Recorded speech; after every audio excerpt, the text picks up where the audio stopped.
Infinite salutations, everyone, and welcome back to another episode of Sid Meier's Civilization 6. It's a turn-based strategy game where you start as like a group of cavemen, then they evolve into like a small feudal society, then industrialized society, and then you send a spaceship to the moon.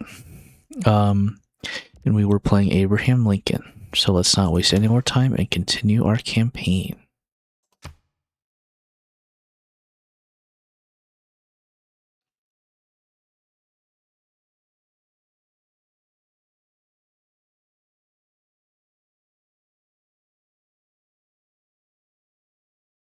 From the first stirrings of life beneath water, to the great beasts of the Stone Age, to man taking his first upright steps, you have come far. Now begins your greatest quest, from this early cradle of civilization on towards the stars. Abraham Lincoln, you rose to the challenge as your country tore itself asunder. Seize the power of a new, younger world, one built on rail and steam, on progress and liberty, and break apart the chains of bondage. Great emancipator, in this new time of strife and division, the time has come to unite your people once again. Lead your people to freedom and liberty, and end forever the shackles of the past. Alrighty, guys.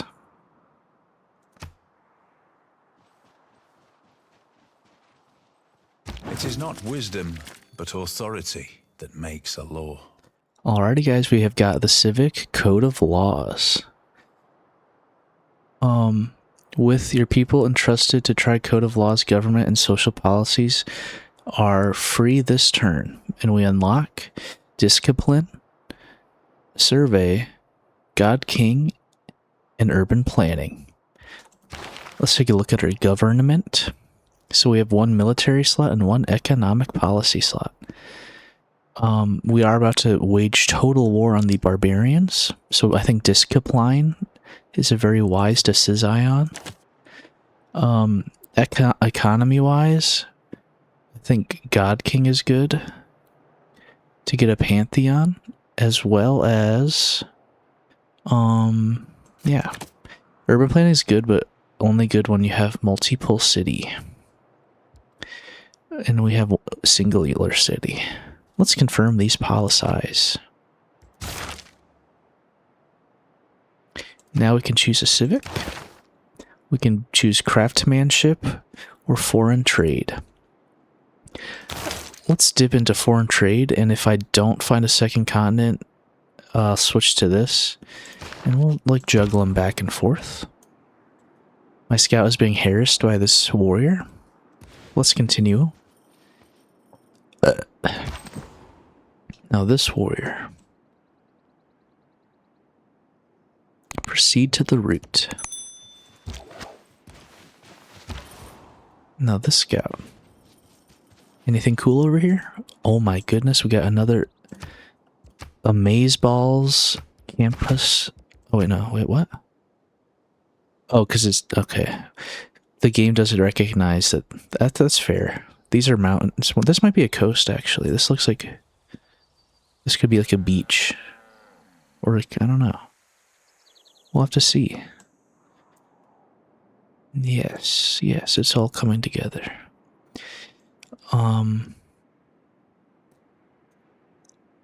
Let's read about Code of Laws so that we can utilize it to the fullest extent. Code of Laws, a more or less systematic compilation of pronouncements that purports to more or less exhaustively cover what is and what isn't acceptable in a society, have been a feature of civilization since the ancient kingdoms of the Middle East. The Sumerian Code of Ur-Namur 21,000 BC and the Babylonian Code of Hammurabi 1760 are the earliest known codes, letting citizens know how their ruler felt about misbehavior. The Old Hebrew written and oral Torah 1330 BC laid out the law, religious and civil, for God's chosen people. But it was those paragons of organization that really formalized the concept, with the Corpus Juris Civilis drafted 500 to 533 AD to the Espeter Justinian, setting down how to deal with every dispute. Well, everything. In China, the last executive imperial code of laws was the Great Qing Legal Code with its 1907 statutes. Despite some 30 revisions, it held sway over the civilization from 1644 to 1912.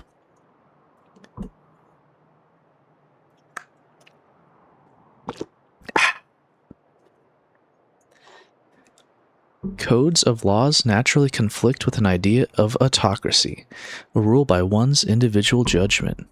This, for instance, shaped early Chinese debates. Should, as Confucius argued, rulers be bound by a general code, or should, as legalist scholars argued, the ruler be free of such burdens? The debate became settled over time in China, but in Europe, medieval notions of divine rule made adaptations of such codes scarce.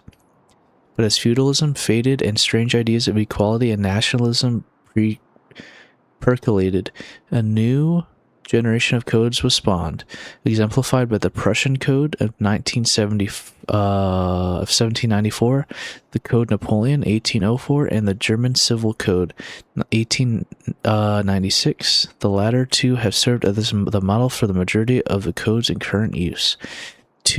Most codes now have two distinctive elements: a civil code to settle disputes between citizens, and a criminal or penal code to take care of those who do not behave. It is not wisdom but authority that makes a law. Thomas Hobbes. At his best, man is the noblest of all animals. Separated from law and justice, he is the worst. Aristotle. And I have one more quote for you. It's by Carlos Santana. If you carry joy in your heart, you can heal any moment. And thanks for watching.